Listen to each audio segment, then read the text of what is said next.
Bismillahirrahmanirrahim. Assalamualaikum warahmatullahi wabarakatuh. Terima kasih kepada jaga mantan Ketua Jabatan Akademik Kampus Raja Melewah, dan insyaAllah pada malam ini saya diminta oleh mantan Ketua Jabatan saya untuk menjadi moderator dan mempengerusikan bicara ilmu kita malam ini. Seperti yang telah kita tahu, tajuk kita malam ini ialah Turki Baharu, Harapan Dunia Islam. InsyaAllah nanti di akhir forum ini mungkin kita boleh rumuskan adakah Turki Baharu ini benar-benar menjadi harapan dunia Islam.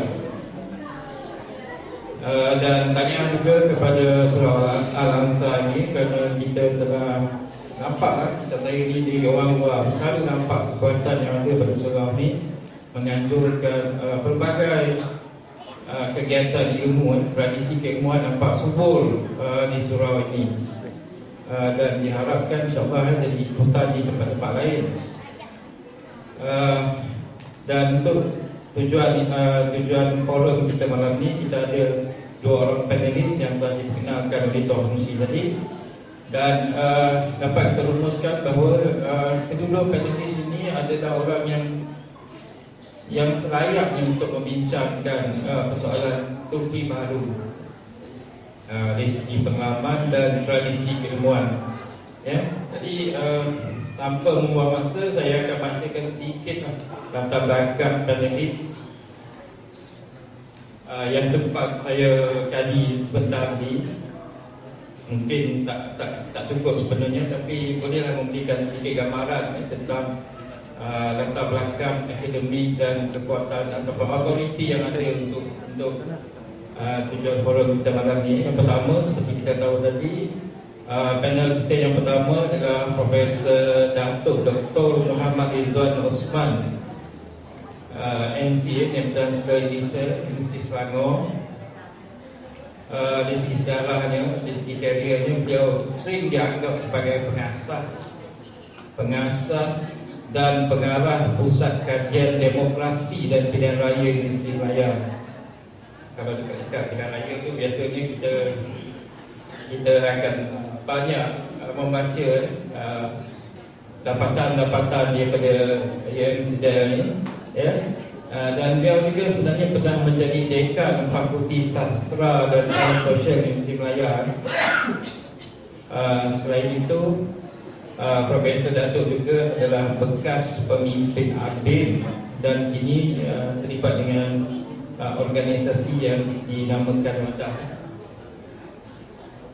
Kalau kita lihat di sini, Profesor kita pernah mendapat anugerah Pensyarah Cemerlang beberapa kali, 13 tahun berturut-turut, 13 tahun berturut-turut. Alhamdulillah. Ini satu feat yang rasanya tak ada lah, kita tak jumpa lagi ya. 13 tahun berturut-turut, dan pernah menjadi dekan terbaik tahun 2012. Manakala bidang kepakarannya, kalau dirumuskan kalau dirumuskan mungkin ada yang tinggal lah. Yang pertama adalah sejarah dan politik Timur Tengah. Yang kedua, pemikiran dan peradaban Islam. Yang ketiga adalah Islam dan politik di Indonesia. Dan yang keempat, sering kita baca tentang pilihan raya dan demokrasi di Indonesia, ya? Pilihan raya dan demokrasi di Indonesia.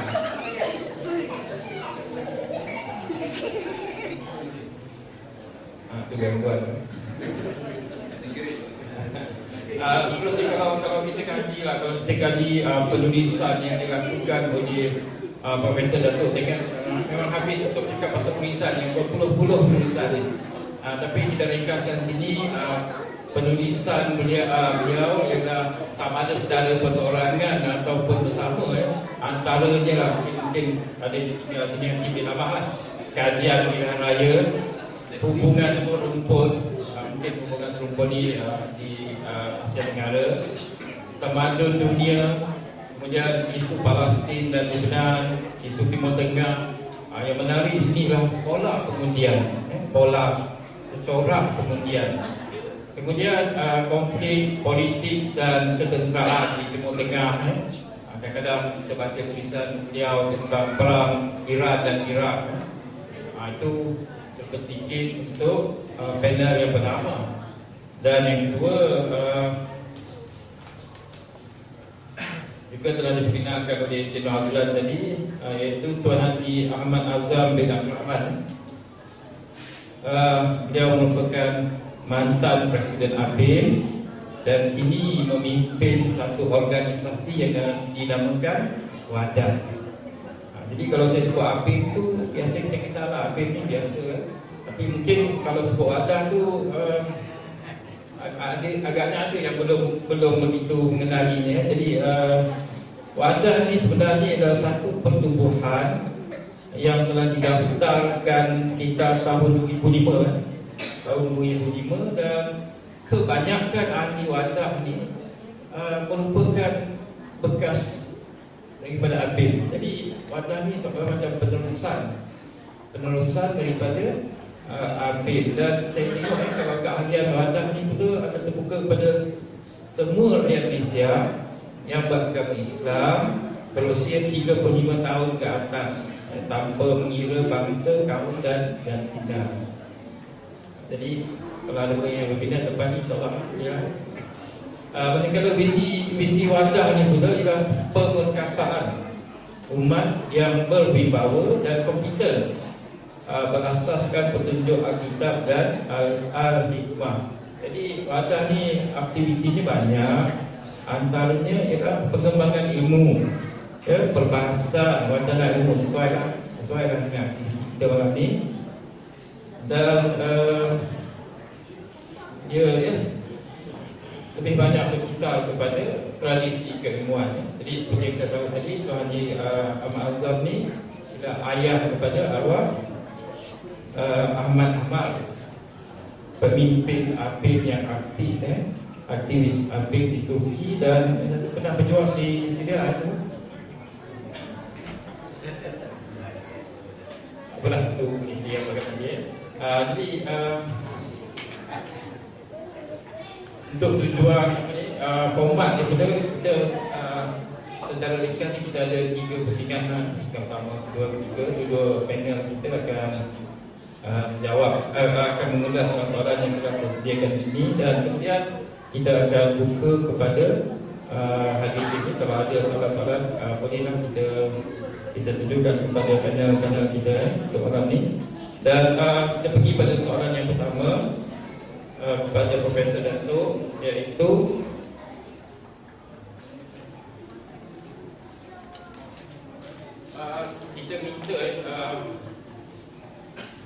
kita minta kalau boleh tolong ulaskan perubahan yang berlaku di negeri Turki ini. Kalau dulunya sebuah negara yang cukup sekular, tapi hari ini dasarnya telah berubah. Kalau dulu sebuah negara Asia yang ingin menjadi Eropah, tapi orang Eropah sering menggelarnya sebagai the sick people of Europe, the sick man of Europe, kan? Jadi kita nak lihat perjalanan dan perubahan itu untuk Western daripada sebuah negara sekular.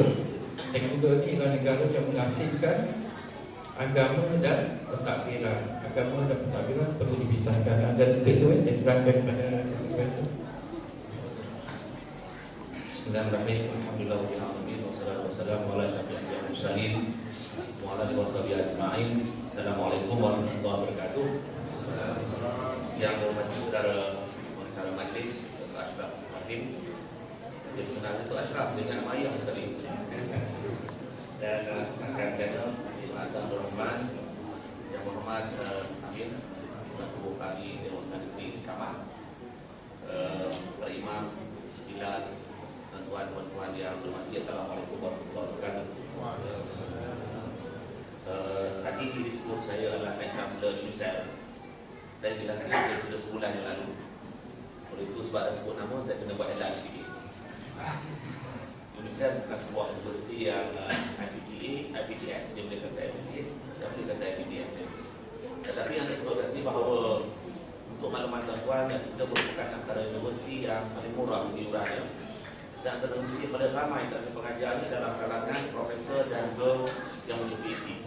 Oleh itu terjamin dan pendidikan yang terbaik. Oleh itu saya mempelawar tuan-tuan dan puan-puan yang anak lepas SPM yang ada cemerlang masuk PTA, tetapi yang tak cemerlang dapat ilmu kredit, ilmu kelulusan dan sebagainya, bolehlah memohon dan boleh tengok website kami. Tuan-tuan dan puan-puan yang saya hormati, saya sebenarnya tak mahu tuan-tuan bertanya dan tak mahu tuan-tuan dan puan-puan berdepan dengan suasana di mana tuan-tuan tak faham dengan Turki. Buat Turki ini adalah sejarah yang amat kompleks ya. Malah bila saya mendengar ulasan-ulasan dia beri ya, dia melambangkan ketidakfahaman itu ya. Kebetulan saya bukan orang terbaik, tetapi alhamdulillah saya sempat belajar tentang Turki ini apabila saya buat masters, dan sambung lagi dengan beberapa usaha yang lain, dan sekiranya perbedaan itu perlu saya kongsi dengan tuan-tuan dan perempuan. Dengan sebab itulah saya minta kepada kongsi dan tuan-tuan dan perempuan untuk close komen ya, di mana saya jelaskan kata-kata paling asas ya. Kalau tidak nanti tuan-tuan akan ingat retoriknya saja ataupun peristiwa tertentu saja, tetapi tak boleh nak jawab ya. Beberapa persoalan yang saya dapati ramai orang tak faham kenapa jadinya begitu ya. Sebagai contoh ya, Turki negara Islam ya, tetapi pemimpin Turki pada hari ini tak ada seorang ulama, tak ada yang lulus pada Azhar, tak ada ya. Semuanya sekular ya, tetapi kuat pejuang Islam. Macam mana jadi betul ya? Jadi sebab ya. Oleh itu saya bincang dengan saudara Musi secara lebih terperinci. Saya ambil masa setengah jam untuk bincang tadi. Sebab tidak ada tak puas dengan ceramah saya. Baik, yang pertama saya nak katakan kenapa kita nak Turki ni, tiba-tiba ni nak Turki dia. Ada satu sejarah. Baik, sebelum saya bincang soal Turki, sebab tak semua kita disahkan dengan betul ya. Pengalaman saya, apabila saya tak tunjuk betul, dia cerita Turki, dia mudah mengenai ke, mana ada Turki, jauh tak jauh berserban atau jauh daripada Ambangan. Kat mana Turki ni? Buah dipikir ya. Dan dari segi syarahan, kita menyampai, kalau kita biarkan pendengar kita berfikir, dia tak dapat maksimum daripada apa yang disampaikan. Oleh itu pertama, kita tunjuk ini Turki ya. Dan Turki asalnya adalah sebuah empire Osmaniyah namanya. Dan empire ini adalah sebuah empire yang terbesar dalam sejarah manusia ya. Lebih besar daripada British kerana mengangkut orang bumi kalau di jumlah kawasannya Eropah Timur, Afrika Utara dan Asia Barat. Satu empire yang besar yang perjuangan Islam, tetapi empire itu kemudian hancur pada tahun 1924 ya. Ini ialah Istanbul ya. Ini ialah Eropah ya. Saya tak sempat menjelaskan bahawa kawasan-kawasan ini di Yugoslavia ya, Hungary ya, pernah diperintah oleh Daulah Osmaniyah selama 400 tahun. Tetapi hampir tidak ada lagi umat Islam di negara ini. 400 tahun ya. Terus tengok yang dulu berbicara, tak berhenti bicara duduk. Duduk di balik rasa makan macam makan malam, makan nasi. Makan roti. Itu saya berdiri walaupun baik, itu pertama tunjukkan. Ini menyebabkan orang ingat Daulah Osmaniyah kerana dia ada istimewanya, sebuah empire yang hebat dan besar dan pernah menguasai 3 benua. Ya. Saya selalu sebutkan, kita tahu 1511 Melaka ditawan oleh Portugis. Tetapi tak semua orang tahu bahawa Portugis sebenarnya selepas mereka berjaya melawan Melaka, mereka terus mara sehingga ke Laut Merah. Kerana antara cita-cita mereka ialah untuk menawan Jeddah, pergi ke Mekah dan membongkar kubur Nabi. Mereka menang ya. Tetapi dalam pertemuan di Laut Merah di sini, pertama kalinya Alfonso di Albuquerque kalah. Dia kalah, dia kecewa dan dia mati di bawah. Maknanya dia, dalam sejarah perkembangan Islam pada abad ke-15, Eropah marah ya, dalam usaha untuk mengkristiankan seluruh kawasan-kawasan yang selama ini sama di Islam ataupun tidak Islam, mereka nak kristiankan. Dan pada waktu itulah Daulah Osmaniyah memainkan peranan menghalang kemarahan Kristian ini. Oleh itu secara tak langsung kita juga terhutang budi kepada mereka. Bahkan pada tahun antara 1511 hingga 1699, Turki pernah menghantar bala tenteranya walaupun tak ramai, tetapi pakar membuat Maryam ke Aceh untuk membantu Aceh menentang Portugis. Apa makna tuan-tuan dan puan? antara Melaka dengan Konstantinopel jauh, beribu kilometer saja. Tetapi ada Turki dengar bahawa umat Islam di Melaka berdepan dengan Portugis, mereka hantar dia terjun. Itu kualiti umat Islam dulu sekarang ya. Sekarang umat Islam terdedah di selatan Siam, kita tak tahu ya. Pagi tadi seorang wanita kanak ya, saya amat tersentuh ya, bila seorang perempuan ya, umur 18 tahun datang ke rumah saya, datang dari Rohingya. Saya tanya ayah mana? Ayah kena bunuh di Rohingya. Mak mau mati. Dia datang dan minta derma, tak duit pada saya. Kalau ada, dia kata dia nak beli makan adik-adik dia. Kata kerja tu apa? Kerja saya memungut tin dan memungut kertas. Adik belum kecil umur 7 tahun. Sebab dia kata di Malaysia dia tak ada kerja dan tak ada sekolah. Dia cuma hadir kelas di surau untuk belajar Quran, itu sahaja. Bermakna satu bangsa pun, satu agama pun kita tak boleh nak bantu. Nah, itu nilai kita dari dulu. Itu sebab umat Islam dulu itu ada kekuatan. Kita ni tak itu tak boleh bantu ya. Saya masih dah dengar dari itu ya, cakap apa yang boleh saya buat, saya bantulah apa yang sepatutnya. Baik, saya teruskan sebab masa setengah jam ya. Baik, orang Melayu tuan-tuan dan perempuan ya, sejak dulu sampai sekarang memang mengandung dialog semuanya. Bagi tuan-tuan yang mempelajari ataupun yang mengkaji sejarah Melayu lama, khususnya hikayat Hang Tuah. Semua tadi sebut tahu Hang Tuah ni. Hang Tuah tak kenal Hang Tuah. Semua kali dengar Hang Tuah ya. Soal betul tak betul saya bincang waktu lain. Tetapi saya nak ceritakan dalam hikayat Hang Tuah terdapat satu bab yang menjelaskan Hang Tuah pergi ke Istanbul untuk membeli meriam. Ceritanya itu betul ya. Walaupun ceritanya itu kita persoalkan betul tak betul dari segi faktanya, tetapi tempat disebut dan sebagainya itu ada kebenarannya. Menunjukkan sekitar abad yang ke-16, 17 orang Melayu dah tahu di mana Konstantinopel ataupun tahu di mana Istanbul. Ya? Dan kita dapati pada awal abad yang ke-20, 19, 12, 13 berlaku peperangan di Balkan. Balkan sekarang Yugoslavia ya, Bosnia dan sebagainya. Orang Melayu mengadakan kempen besar-besaran untuk menumbuk derma itu. Makna orang Melayu waktu itu di mana Turki mereka tak tahu ya, tetapi mereka menjalankan derma secara besar-besaran, putih derma dan mengadakan solat hajat khusus untuk orang Turki. Makna dia dari segi semangat, dari segi kesedaran, dari segi pengetahuan tentang Turki, orang Melayu 100 tahun yang lalu telah tahu tentang Turki. Daripada apa yang saya dapat sebagai contoh tahun 1912, masyarakat Melayu itu kita ya, sekarang dulu ya, menganjurkan majlis syukuran ya, apabila mereka di Madrasah Islamiyah ya, kerana kerjaan Turki di medan perang. Pernah dibuat kutipan derma pada waktu itu, kerabat Perak ya, Raja Harun al-Rashid disebutkan bahawa sebanyak 7,610 tiga sir dihantar di Istanbul untuk membantu mereka yang terjejas di perang. Hari ini kita dengar tentang Syria. Di waktu itu tahun 1913, kira-kira 100 tahun yang lalu, orang Melayu buat kempen besar-besaran untuk derma untuk hantar di Istanbul. Ya.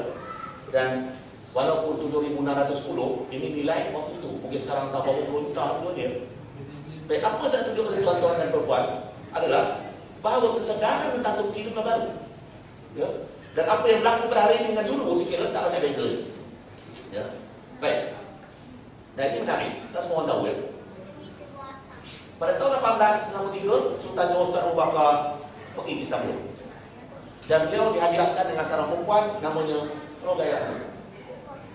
Sampai ke Malaysia, Rogaya Hanum ini berkahwin dengan adik kepada Sultan Johor Sultan Abu Bakar bernama Tengku Abdul Majid. Dan dari perkahwinan ini dapatlah Tengku Abdul Aziz dan Tengku Abdul Hamid. Ya, Tengku Abdul Aziz ini kemudiannya dapatlah Tan Sri Jeti Akhtar. Jeti Akhtar keturunannya daripada Rogaya Hanum. Kemudian bercerai, berkahwin dengan Said Abdul Atas, dapat Said Ali Atas, dapat 2 orang anak, Said Nabil Atas dan Said Ujar Atas. Semua tahu.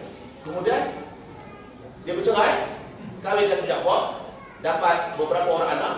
Antara keturunannya ialah Tun Hussein On dan hari ini Tun Hishamuddin, Datuk Seri Hishamuddin Tun Hussein ya. Itu sebab muka Hishamuddin itu tak macam orang Melayu ya. Sebab moyang dia adalah dari Turki ya. Masa terbatas tak murai, kalau itu persoalan kita tanya saya dia. Baik. Tadi saya menyebut bahawa Turki adalah sebuah negara yang berjuang Islam. Tetapi pada 1924 berlaku satu perkembangan yang amat mengecewakan. yang amat pernah beri kesan kepada umat Islam apabila Daulah Osmaniyah tumbang dan di atas Daulah Osmaniyah ini diwujudkan sebuah negara sekular bernama Turki moden dipimpin oleh Kemal Atatürk. Baik, Turki moden ini adalah sebuah negara yang bukan saja sekular tetapi anti-Islam. Sesiapa sahaja pakai tudung boleh dihukum dengan berat. Siapa yang pakai tanggus boleh digantung sampai mati.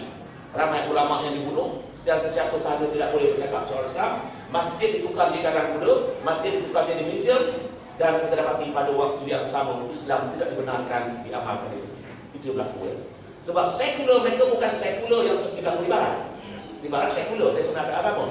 Tetapi sekular di Turki adalah sekular yang tidak membenarkan Islam diamalkan. Saya lekan Quran diterjemahkan ke dalam bahasa Turki. Azan dalam bahasa Turki. Ya. Dan itu bukan perkara yang pelik ya. Kalau kita di sini Masjid Al-Ansar ini azan pagi bahasa Melayu, tak datang ke masjid ya. Tapi itu berlaku. Sekularnya ialah anti-Islam ya. Dan diamalkan prinsip-prinsip ini di perundang-undang barat, dihapuskan pendidikan Islam, ditukarkan Masjid Hagia Sophia kepada museum dan lembaga Turki menjadi lembaga sekular. Dan sejak tahun 1924 hinggalah setahun 2 tahun ini Islam tidak dibenarkan diamalkan di Turki. Dan saya pernah dengan Haji Mazhar kali pertama saya pergi Turki tahun 1996 ya. Saya nak cerita pengalaman kami pergi pertama kali ke Turki 1996 ya. Ke mana-mana pergi, bila tanya mana kiblat di hotel, kita tak tahu kiblat apa benda. Pelik ya, kita tak tahu kiblat apa dia. Dan pada satu malam itu kami tidur di satu hotel, hotel terpisah, ada lagi tidak, tidak tahu. Dan malam tu blackout. Ya, setelah kami habis jamak masal, bayar kami keluar blackout. Air tak ada. Ya, waktu itu sama ada masalah air. Dan saya bincang macam mana dengan subuh sebenarnya, sebab air tak ada. Dan akhirnya kita betulkan besok pagi kita bangun awal-awal. Sebab tak mau berkumpul orang sembahyang, beribu orang sembahyang, kita terbayang mana. Dan bila kami sampai di situ, rupanya sana dia masjid dibuka ketika nak azan saja. Tunggu gelap, tak ada orang. Masjidnya Masjid Sultan Murad, saya ingat dia. Di mana saya tak ingat sekarang dia. Masjid besar ya, sebesar-besar Masjid Alam dia, orang tak ada. Kemudian 4:30 mereka pun azan. Ya. Dan di sana azan dia tak terbayang terus, dia terus setengah jam ya. Yang saya ingat, kami duduk, kami utuh dan pergilah bayar sunat dan sebagainya. Kemudian akhirnya datanglah 3 orang lagi dan solatlah semua kami 5 orang saya. Dan 5 itu mereka perhatikan kami ni macam kami manusia tu bukan ya. Percaya tak percaya ya. Soalan pertama dia tanya, adakah kami daripada Mongolia ya? Sebab Melissa tahu dia tahu Mongolia ya. Agak azam macam orang Mongolia. Nak cerita tuan masjid sebesar itu ya. Itu berlaku tahun 1996 ya. Tetapi kalau hari ini tuan-tuan pergi ya, walaupun sejuk ya, sembahyang subuh ke ataupun apa-apa sembahyang, kita dapati masjid yang penuh dengan jemaah ya. Baik. Kenapa orang lain juga minat ya? Ini berlaku apabila pada 7 Jun yang lalu saya mendapat banyak lalu balas. Apabila dikatakan kerajaan yang dipimpin oleh Islam kalah ya. Apabila partisi yang mentakuni mendapat 40,87% undi. Dengan itu digambarkan seolah-olah parti yang ada sekarang kalah. Ya. Akhbar-akhbar mengatakan kalah, dibincangkan, saya jemput bercampak masjid yang kalah. Apabila mereka mengatakan kalah, saya jelas bahawa mereka tak tahu sebenarnya apa. Mereka tak faham sejarah Turki. Sebab di Turki politik tak sama macam politik Malaysia. Di Turki pernah sebuah parti menang 21% undi dan memerintah. Sistem dia lain bukan cerita ya. Dia ada sistem dipanggil PR ataupun proportional representation. Dia berdasarkan kepada parti yang bertanding mesti mendapat 10% undi. Dia dapat 9,8%, dia dapat 0 kursi. Dia lain macam sistem kita ya. Bermakna dia dapat 40% ini, dia bukan kalah, tak kalah. Tetapi digembar-gembur oleh khabar, ceramah-ceramah dan sebagainya mengatakan kalah, sebab tak kalah. Cuma undi ini puan saja sebab berdasarkan PR. Ini yang berlaku. Tetapi apabila diadakan sebuah pilihan raya baru-baru ni ya, kerana masalah sebut tadi, apabila diadakan pilihan raya, hak partisi mendapat 49% undi dan terus pemerintah. Ya, baik, tuan-tuan dan perempuan, saya tak menguraikan yang panjang kali ini kerana kali ini terlalu detail dan masa itu tak banyak ya. Baik, sebelum saya pergi lebih lanjut tentang perkara disebutkan tadi ya, saya nak sebutkan yang ni ya. saya bercakap setengah jam. Oleh tuan-tuan yang berminat, saya akan tulis beberapa buku, termasuklah buku terakhir berkaitan dengan ini. Sebagai besar tuan-tuan ada mungkin dah tengok, dan saya sebenarnya bawa 2 salinan pada hari ini. Dan saya beritahu pada Amin, buku ni sebenarnya saya beli. Sebab walaupun saya pengarang, saya kena beli. Cuma bezanya kalau harganya 35, kalau orang saudara beli, saya beli RM50. Oleh itu pada hari ini, saya dapat 2 pilihan bagi Amin ya. Sama ada orang beli RM20 ataupun siapa tawaran paling tinggi sekali. Ada 2 buku ni dan duitnya disedekahkan kepada tabung surau. Okey. Dan tuan-tuan boleh tengoklah ya, saya tak mahu uraikan panjang ya. Ini 2 buku yang saya tulis, artikel-artikel, kalau siapa minat tengok kemudian saya tak sempat uraikan ya. Baik, ini ialah Turki ya. Yang saya mulakan itulah Turki dan ini ialah Malaysia. Nak tunjukkan Turki jauh Malaysia itu. Baik. Kenapa penting ya? Nanti Abang Azam akan bincangkan kenapa penting pelan raya Turki ini dan apa bezanya kita. Di Turki ini, walaupun dasar yang dibuat adalah sekular, pendekatannya sekular, tetapi bagi golongan Islamis di Turki, mereka buat satu keputusan bahawa kita nak robah Turki ini, kita akan gunakan politik. Dengan sebab itulah, walaupun dengan penindasan, dengan berbagai-bagai tekanan yang digunakan, mereka tak angkat senjata. Sebab mereka putuskan bahawa untuk merubah politik Turki bukan dengan pendekatan bersenjata, tetapi dengan politik. Dan disebabkan pendekatan politik, kadang-kadang sebagai kita tak boleh terima, sebab orang boleh terima ya. Sebab pendekatan politik mereka itu kadang-kadang adalah pendekatan yang sukar kita terima. Sebab apabila kita tubuh parti politik, yang pertama kena siarkan bahawa parti ini adalah parti sekular. Kalau sebut parti Islam, terus haram. Ya. Parti menyebutkan kami adalah parti sekular. Ya. Dengan sebab itulah dia tak boleh sama Indonesia. Ya. Di sana syaratnya mesti sekular. Ya. Dan pada tahun 2014-2015 kita dapat inilah rekod di mana paling banyak pelan raya. Dan alhamdulillah kesemua pelan raya ini dimenangi oleh partisi. Ya. Dan inilah perubahan yang mereka lakukan dengan kuasa yang mereka miliki. Ya. Saya sebutkan umpamanya dalam pelan raya Banjarbandaran mereka menang ya. Pelan raya Presiden mereka menang ya. Cuma saya tengok tuan-tuan ya. Yang di tengah ni ialah kawasan di mana parti yang dikatakan parti Islam menang. Pelan raya Banjarbandaran mereka menang utama kawasan tengah. Presiden kawasan tengah. Ya. Dan kalau tengok kemudian dia di mana kawasan tengah dia? Kawasan tengah ini adalah kawasan luar bandar dan kawasan pantai merupakan kawasan yang dinominasikan oleh kumpulan sekular. Dalam erti kata yang lain, Islam lebih mendapat tempat di kawasan luar bandar daripada kawasan bandar. Berbeza dengan Malaysia. Di Malaysia Islam lebih makmur kalau dibuat di bandar, kalau di luar bandar. Saya yakin kalau saya berjamaah azhar di kampung, tak selama ini dapat 1/4 itu dah banyak orang. Ya. Tetapi di bandar suasana berbeza. Tetapi di Turki ternyata sekali bahawa kawasan yang mendapat sokongan di contoh pelan raya 1 November ini adalah kawasan parti. Istanbul ialah kawasan sekular. Memang kawasan sekular ya. Kawasan pantai kawasan sekular, ini kawasan Kurdish. Mana kawasan pedalaman merupakan kawasan kuat mereka ya. Sama ke pertunjuknya baik. Baik. Di Turki dia ada 4 parti yang utama. Yang pertama partisi yang sedang berkuasa sekarang ini, dan ini adalah parti sekular. Ya. Parti sekular yang berpegang kepada prinsip Kamak Kata sampai sekarang, dulu sampai sekarang. Dan ada satu parti lagi adalah parti nasionalis. Mereka ini tak tolak Islam, tetapi mereka ini kebangsaan. Saudara boleh contoh parti-parti mana kat Malaysia? Dan yang ketiga parti SDP. Ini parti orang Kurdish. Mana inilah parti 4 utama di Turki ya. Baik. Saya sebutkan tadi, apabila Islam dihapuskan dalam perlembagaan Turki, sesiapa sahaja yang menentang akan dijatuhkan hukuman berat. Salah seorang yang dijatuhkan hukuman gantung sampai mati ialah Perdana Menterinya bernama Adnan Menderes. Adnan Menderes ini, walaupun dia bukanlah orang yang berjuang pada Islam, tetapi dia seorang liberal. Apabila beliau menjadi Perdana Menteri, beliau benarkan kembali azan dilakukan dalam bahasa Arab. Dia benarkan kembali masyarakat Islam belajar agama. Dia benarkan mereka pergi ke Mekah menunaikan haji. Dan akhirnya beliau didapati menggugat dasar sekular dan dijatuhkan hukuman gantung sebenarnya. Perdana Menteri dia. Tahun 1960. Ya, 60.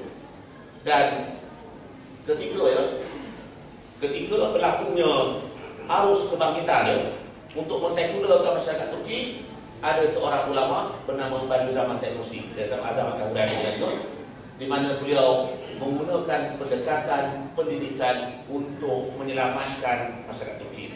Bagaimana beliau diceritakan beliau di penjara Di penjara beliau tidak dibenarkan mempunyai bahan alat tulis menulis Akhirnya beliau menggunakan jelaga lampu untuk menulis ayat-ayat Quran, tafsir dan sebagainya, disuruh keluar saling semula Dan itulah yang pada hari ini adanya Risalah An-Nur yang dirujukan kepada masyarakat Turki.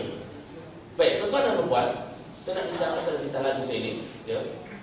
Dalam keadaan Turki diperintah secara sekular, tiba-tiba muncul seorang namanya Mehmet Erbakan. Mehmet Erbakan ini dia bukan seorang yang mendapat dekat agama. Dia seorang engineer dan dianggap sebagai anak Turki yang paling brilian. Sebab beliau merupakan anak Turki pertama yang belajar di Jerman dan mendapat PhD. Dia fasih bahasa Jerman. Dia boleh bahasa Arab, dia boleh faham sikit boleh. Semayang, dia tak boleh bahasa Arab, tetapi fasih bahasa Jerman. Dan dia inilah kemudiannya menggunakan pendekatan politik dan menubuhkan parti Islam yang pertama bernama Milli Nizam Partisi.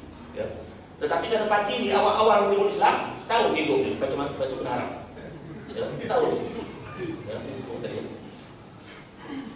Kemudian kalau dia diharamkan parti ini, dia tumbuh satu parti lain, namanya Milli Salamat Partisi, kena haram juga Tumbuh Reform Partisi, kena haram juga Tumbuh Fazilat Partisi, kena haram juga Sebab dasar Islam. Sebab di Turki kalau dasar Islam, hal itu kan diharamkan. Dan inilah perjuangan yang dilakukan, tetapi akhirnya dia menemukan seadat partisi, dan parti itulah yang masih berada di Turki pada hari ini. Ini saya tak mahu berkaitan. Dan ini yang saya sebutkan tadi. Apabila berlakunya pertandingan di Turki, yang boleh bincangkan tentang kenapa Islam ini mendapat masih lagi merupakan satu elemen yang kuat. Saya nak menyimpulkan begini mau tak mau kita harus, bagi saya saya melihat bahawa masyarakat Turki agak nasib baik sebab Allah berikan rahmat kepada mereka, dan rahmat ini sebenarnya bolehkan Islam itu selamat Sebagai contoh yang mungkin di Mesir itu belum sampai rahmat ni, kalau ada tak banyak sebagai contoh. Apabila Kamal Atatürk mengamalkan sekularisme, apabila sekular diamalkan, negara tak campur langsung tentang hal-hal berkaitan agama. Dia tak campur. Dan dia tak campur dalam urusan zakat. Pungutan zakat tak campur. Oleh itu, tiap-tiap masjid, tiap-tiap surau boleh pungut zakat dan murah zakat sendiri. Dengan sebab itulah di sana kita dapati masjid-masjid mereka mempunyai sumber kewangan yang kuat. Saya boleh bayangkan kalau umpamanya Surah Amin kontrol satu masjid dan kita pungut zakat dan kita uruskan sendiri, sekiranya tak ada untuk ulang Tapi kita dah dikuasai oleh majlis agama dan sebagainya, disiapkan sistem yang begitu Itu merupakan suatu yang Kamal Atatürk lupa Dan itulah sebab di Turki pada hari ini terdapat beribu wakaf bermacam-macam wakaf dan mampu untuk menggaji malah menghantar pelajar-pelajar luar negeri. Itu kebetulan saya kira kebetulan, tetapi merupakan suatu yang membolehkan Islam di perkasa dan. Yang kedua, walaupun Turki ini sekular, Allah dah tentukan bahawa di Turki ada dua parti sekular. Satunya ialah CHP, Republican, dan AP ialah parti Demokrat. Dua-dua parti ini sekular, tetapi Allah dah tentukan mereka tak boleh bersama. Tak boleh, mustahil bersama. Walaupun sekular, mereka sanggup bekerja dengan Islam, tetapi sama mereka tak boleh bersama. Dan akhirnya, sejak tahun 1945 sehinggalah awal 80-an, tiap-tiap kali pilihan raya, dua-dua parti dapat kursi lebih banyak, sampai sama banyak. Dan tak boleh bentuk kerajaan. Terpaksa disokong oleh parti-parti kecil. Dan sebagai contoh, dalam pilihan raya ini, MSP adalah parti Islam, dapat 48 kursi. Tetapi dia tentukan siapa nak merintah. Kalau dia masuk parti A lah merintah. Dia masuk parti B lah merintah. Dan itu pula sistem politik tak sama macam kita. Kalau masuk kerajaan campuran, parti itu punya kebebasan sepenuhnya. Dia tak ada duit dia. Kalau Perdana Menteri kata A, dia boleh kata C, dia kata D, suka dia. Sebagai contoh bahkan menjadi Perdana Menteri satu ketika, beliau dengan tegas dan keras mengatakan kita anti Israel. Tetapi Menteri Pertahanan dengan parti lain buat kerjasama dengan Israel. Dia begitu Yang paling lucu pernah berlaku dalam sejarah Turki apabila kerajaan campuran dengan CHP berlaku peperangan di Cyprus. Perang ya. Ketika itu Perdana Menteri berada di Washington. Di mana Perdana Menteri memangku jawatan Perdana Menteri. Dan apa yang berlaku? Dihantar pada tentera berserang oleh orang lain. Perdana Menteri tak tahu ya. Timbalan Perdana Menteri hantar pada tentera serang orang lain. Perdana Menteri tak tahu. Di Turki boleh macam tu. Bermakna kerajaan campurannya bebas. Dengan sebab itulah apabila mereka berada dalam kerajaan campuran dan bahkan membuat perkara-perkara yang tak pernah dibuat sebelum ini. Sebagai contoh, mereka pegang Menteri Kebudayaan.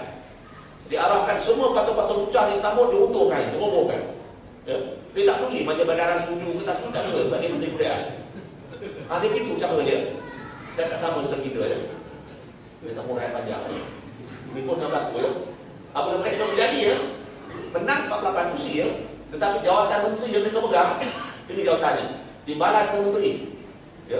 Kursi tak banyak, sebab bagi mereka kalau tak pergi, mereka keluar kerja tumbang terpaksa beri ya.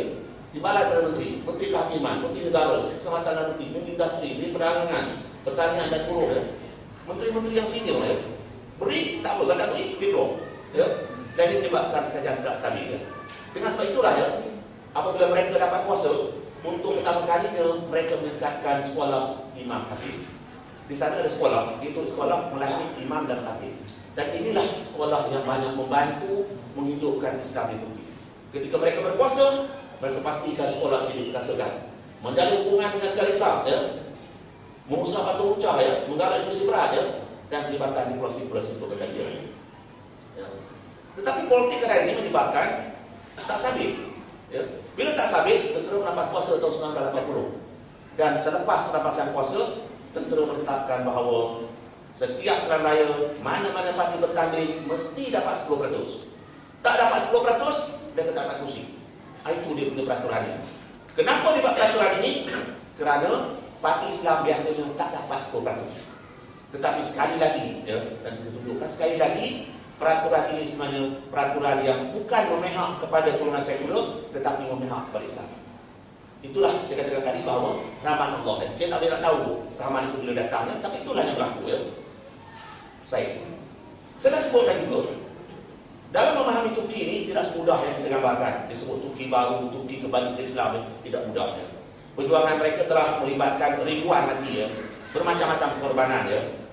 Kerana Turki sistem politiknya merupakan sistem yang berbeza daripada negara kita, di mana di Turki ada 3 kuasa yang bebas ya.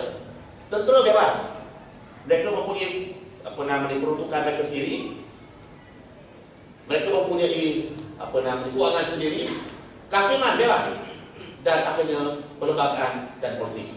Dan mereka ini wujud secara terasing ya. Tentera boleh campur tangan dalam kehakiman, ya. Kehakiman boleh campur dalam politik, kehakiman diharap bagi politik ya, kalau mereka nak buat. Dan keadaan itu menyebabkan suasana tidak stabil ya. Konflik berlaku rampasan kuasa, lebih 1,5 juta ditahan ya, dia mati dan sebagainya ya. Dan bila diadakan pilihan raya yang seterusnya, ini yang berlaku ya. Ini yang pertama. Dan untuk pertama kalinya saya sebutkan tadi, Refah Partisi, parti yang dipimpin oleh Mehmet Abakan, mendapat 21.36%. Bermakna dari Turki dapat 21% undi sudah membentuk kerajaan. Tak payah nak jual dapat 51, 53, 21 dah cukup kan. Sebab sistem yang begitu ya. Sebab parti lain itu kalau kurang daripada 10%, kosong kursi ya. Walaupun dapat ya, 8% undi, kosong kursi ya. Akhirnya inilah senario dia. Baik, Abakan menjadi Perdana Menteri, dan beliau antara yang beliau lakukan ialah beliau melawat Malaysia. Dan sempatlah saya dengan Tuan Azhar bertemu dengan beliau. Tetapi parti yang beliau pimpin itu diharamkan, dan akhirnya ditumbuhkan Fadilat Partisi. Dan parti ini sempat mengadakan sekali pilihan raya, tetapi parti ini diharamkan. Apa sebab parti ini diharamkan? Kerana wanita ini. Ketika pilihan raya, Fadilat Partisi meletakkan seorang wanita bernama Marwa Kawaci yang memakai tudung untuk bertanding dalam pilihan raya. Apabila dia menang pilihan raya, bermakna dia jadi parlimen. Bila jadi ada parlimen, dia kena apa dia? Kena sumpah sudah. Kena pergi ke dewan rakyat untuk minta sumpah.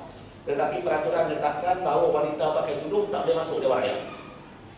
Dan beliau dihalau Dewan Rakyat, dan atas dasar meletakkan wanita pakai tudung, parti diharamkan. Ya. Itu di Turki ya. Maknanya sekular luar biasa ya. Jangan kita sebut nak berjuang Islam, pakai tudung tak boleh ya. Sebab sejak daripada tahun 70-an sampailah bulan September 2013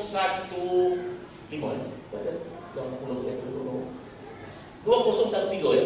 Daripada 1924 tudung hanya dibenarkan dipakai universiti pada bulan September 2013. Dengan sebab itulah bila kami pergi ke Turki, kami pun nak tanya-tanya juga ya. Kita dapati tak ada wanita yang masuk universiti ya. Sebab tak ada tudung ya. Wanita kebanyakan belajar dekat college atau yang kaya belajar luar negeri. Sebab mereka nak jaga aurat mereka, dan akhirnya mereka tak belajar. Sebab belajar tak boleh pakai tudung. Sampailah 2013. Baik. Seperti sebutkan tadi ya, apabila berlaku begini ya, apabila setiap kali turun parti haram ya, akhirnya dalam kalangan pendukung gerakan Islam ini bertanya ya, ke mana kita nak pergi ya? Turun parti haram ke mana kita ni? Haram masuk penjara, kena buang, kena haram dan sebagainya. Akhirnya pecah dua kumpulan. Satu kumpulan mengatakan prinsip perjuangan Islam, apa berlaku kita lawan dan tak lawan. Itu dua Islam ya. Tetapi satu kumpulan mengatakan bahawa kita ini berjuang politik, kita ikut cara politik. Cara politik ni tak ada benda tak boleh, semua boleh berlaku. Oleh itu satu kumpulan menubuhkan syahadat partisi, dan satu kumpulan lagi ya, syahadat partisi ini sebenarnya pada hari ini dapat 0.68% lebih saja. Dan satu lagi kumpulan ya, menubuhkan adalah Hizbul Partisi ataupun golongan reformis yang dipimpin oleh Recep Tayyip Erdogan ya.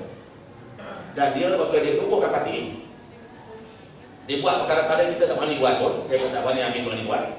Yang pertama, untuk kali pertamanya, dia bubuh gambar takut di belakang untuk dia adakan perhimpunannya.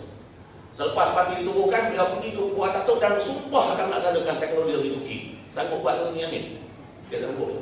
Kata bab itu parti haram. Mana pilihan? Ya. Dia nama tak kira. Sebelum Anwar Ibrahim masuk penjara, Anwar Ibrahim ikut dia. Saya tanya apa sembang dengan Tayyip Erdogan. Dia orang sebut ke saya, dia kata, aku simpan lama dengan pokok ni. Sekarang aku nak balas seorang. Itu sebab pada hari ini, ketua turus Dekatan Tentera duduk penjara. Yang dulu cukup entry pada Islam, sekarang tempat dia penjara. Ya. Sebab selama ini beliau menyimpan dalam hatinya. Apa masyarakat tak panggil dia ya? Yahudi, kafir, munafik, semua panggil dia. Sebab pendekatan politiknya begitu ya. Tetapi terbukti dengan pendekatan beliau, Turki hari ini kembali berislam dan Islam berjaya dilaksanakan. Saya tak mahu komen orang politik dia pandai saya, tapi itulah pendekatan politik Turki. Tak mudah ya. Banyak pengorbanannya ya. Ya. Kena hujah macam-macam dia hujah ya. Dan kita tak sanggup nak buat. Tetapi suasana politik di Turki itulah suasana yang tak memungkinkan langsung kita berjuang Islam, bercakap soal Islam. Tak boleh. Tetapi apa kesannya? Ada sedikit di muslim. Ya. Bila kemudian menang kali pertama, saya sebutkan tadi, bertanding kali pertama, mereka pun tak menduga mendapat 34% lebih. Ya. Tetapi sistem yang dibuat tadi ternyata sekali makan tuan. Kerana Al-Parti mendapat 34% lebih, CHP mendapat 9% lebih, yang lain tak sampai 10%. Dan akhirnya untuk pertama kalinya Turki diperintah oleh dua parti. Sebab 10% tadi. Saya sebutkan ini apabila parti Al-Parti menang, kemudian ada satu parti membuat satu perhimpunan, diumumkan bahawa Islam bangkit di Turki. Allahu Akbar, orang yang semangat kan. Tetapi kita tak tahu Al-Parti dia menang juga tak ada kuat. Ketika dalam bahasa Inggeris dia menang kerana by default. Kalau dia menang bukan sebab kuat, menang sebab sistem tu menolak dia menang. Tak betul mengatakan Islam sudah bangkit di Turki, itu tak betul. Sebab Islam sebenarnya menang, kebetulan sistem dia menangkan dia. Dan ternyata sekali sistem yang dibuat itu membolehkan Al-Parti sini berjaya. Tetapi suatu perkara yang menarik di sini ya, walaupun dia menang ya, 34% undi, tetapi mendapat 363% kursi, 67% kursi. Undi popular ke-4, kursi 67. Ya, sebabkan sistem itu menyebabkan terjadi demikian. Baik, saya sebut sedikit siapa Taib Erdogan ini. Dia lahir lebih kurang 62 tahun. Pendidikan agama, itu sebab tuan-tuan bila buka YouTube dengar baca Quran, baca Quran dia sedap ya. Apabila dia pergi, apabila ada kematian dan sebagainya, dia baca Quran ya. Sebab dia memang mengaji sekolah Quran waktu kecil ya. Dan dia pun diajar ibunya ya. Dan dia pernah menjadi Datuk Bandar Istanbul. Ketika kami pergi ke Istanbul, kami dapati bahawa beliau Datuk Bandar. Dan pada waktu itu Istanbul terkenal dengan jalan yang berlubang, air kedangan dia tidak ada, elektrik dia kedangan dia tak ada. Tetapi apabila beliau menjadi Datuk Bandar Istanbul, beliau membuktikan bahawa beliau adalah Datuk Bandar yang paling berjaya. Sebagai contoh, apabila kami berada di hotel, 2-3 jam sekali komisi. Ya. Bising punya lori, kan kita heran apa kan 2-3 jam kau punya lori. Bila kami tengok pokoknya, siap 3 jam lori sampah akan datang pukul sampah. Bermakna tiap-tiap 3 jam lori sampah datang pukul sampah. Akhirnya memang tak ada sampah di Istanbul ya. Masalah kita ni 3 minggu boleh datang tu banyak sampah. Dan dipastikan Istanbul menjadi bandar yang bersih. Dan apabila masyarakat melihat kejayaan dan komitmen beliau, mereka yakin dia. Dia tak sebut Islam ya. Dia sebut bahawa dia membawa kebajikan ya. Saya masih ingat saya Mak Syah pergi Istanbul waktu itu ya. Dia tanya kepada dia lewat taksi dan sebagainya. Dia cakap terang ya, saya tak sembahyang, saya minum apa, tetapi saya sokong reform partisi. Saya tengok kenapa sokong reform partisi. Dia nak ada dia apa pun suka dia. Tetapi yang saya tahu bahawa saya dapat manfaat dari reform partisi. Itu orang awam. Dia tak peduli ya. Bagi dia tak penting soal ideologi sebagainya, itu hal dia. Yang penting dia dapat untung. Dan dapat bezakan di bawah reform partisi, mereka mendapat banyak manfaat ya. Dan ini dibuktikan oleh Tayyip Erdogan. Tetapi beliau sebenarnya apabila AKP menang ya, dia tak boleh dilantik menjadi Perdana Menteri kerana beliau pernah dipenjarakan. Dia pernah ada penjara dan berdasarkan undang-undang seseorang yang pernah penjara tak boleh jadi Perdana Menteri. Ya, kerana itu satu masa ya. Dan ini sebenarnya kerana beliau salahnya bukan besar sangat. Kebetulan dalam satu majlis dia mendeklarasikan sebuah sajak. Sajak bukan sajak dia, sajak orang lain. Ya. Mehdi Akil, seorang penjaga terkenal dia, ada yang tanya. Bacaan Melayu keluar begini, bahawa dia menyebut bahawa kubah itu adalah topi perang kami, menara itu adalah planet kami, orang beriman adalah rakan-rakan perjuangan kami. Itu ya. Dan dianggap itu sebagai satu kenyataan yang berunsur Islam, penjara 6 bulan. Itu yang tak boleh jadi berhenti pada awal. Itu nak tunjukkan bahawa perjuangan yang mereka masa lalui tidak mudah ya. Dan mereka tahu bahawa dalam suasana politik Turki harus ada pendekatan-pendekatan yang membolehkan mereka untuk mencapai kejayaan. Saya teruskan sikit lagi kursi ya. Baik. Ini yang dah buktikan ya. Apabila beliau menjadi Perdana Menteri, beliau buktikan kepimpinan Mesir. Kebajikan rakyat diberi utama ya. Ekonomi diuruskan dengan baik ya. Menyantuni semua kelompok masyarakat ya. Dan pada waktu itulah beliau menukar mata wang Turki. Mata wang Turki ini sama seperti mata wang rupiah kan. Berjuta-juta ya. Dan beliau membuang 6 angka itu menjadikan sama seperti nilai US dollar ya. Dan ini duit Turki ya. Dulu ada duit Turki berjuta-juta ya. Hanya sekarang. Kalau dulu 500 setengah juta, sekarang 50 macam tu. Yang ini nama, yang dibangun. Itu beza ya. Ya. Ini saya tak mau nak uraikan ya. Dan inilah kejayaan yang berlaku saya nak bagi. Akhir sekali saya nak cuba apa cabaran dia. Sebelum mesti tanya saya jawab apa dia. Baik, dalam peradaban Turki dia ada satu peruntukan ke-14 ya. Saya tak baca yang atas, saya baca yang bawah saja.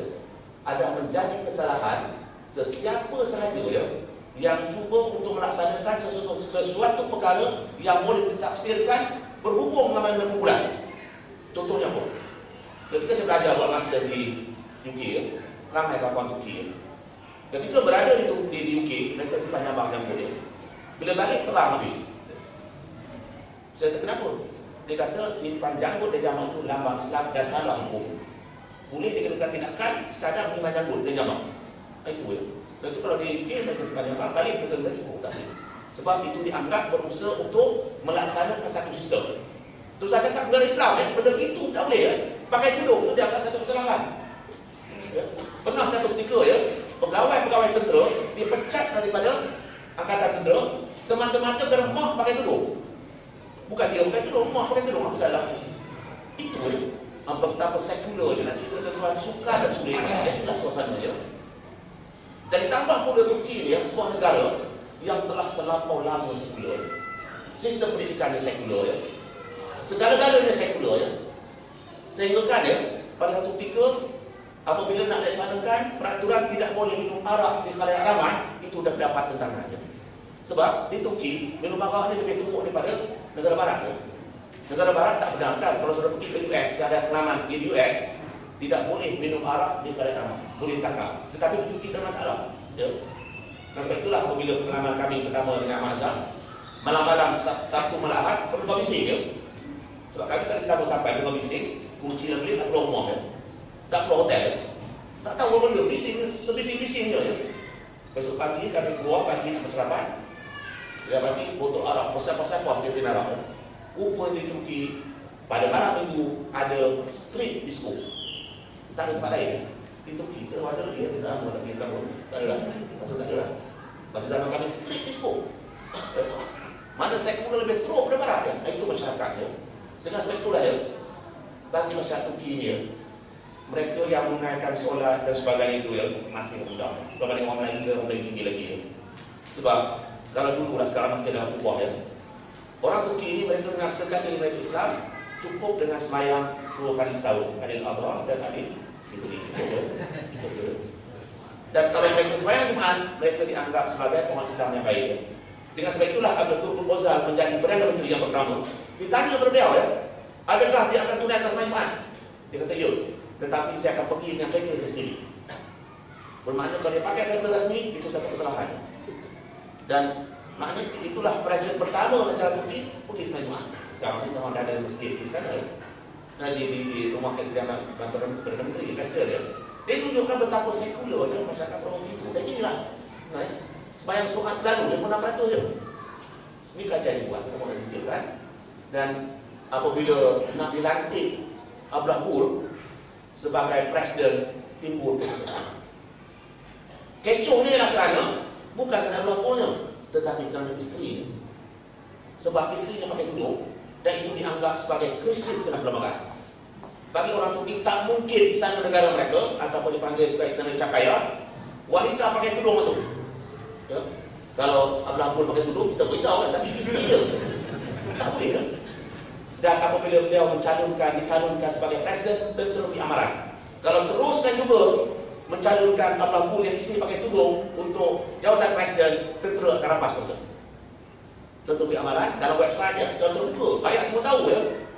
Tetapi Erdogan membuat satu perkiraan yang paling kritikal, dibubarkan parlimen ya. Dan dibubarkan parlimen, mereka menang besar.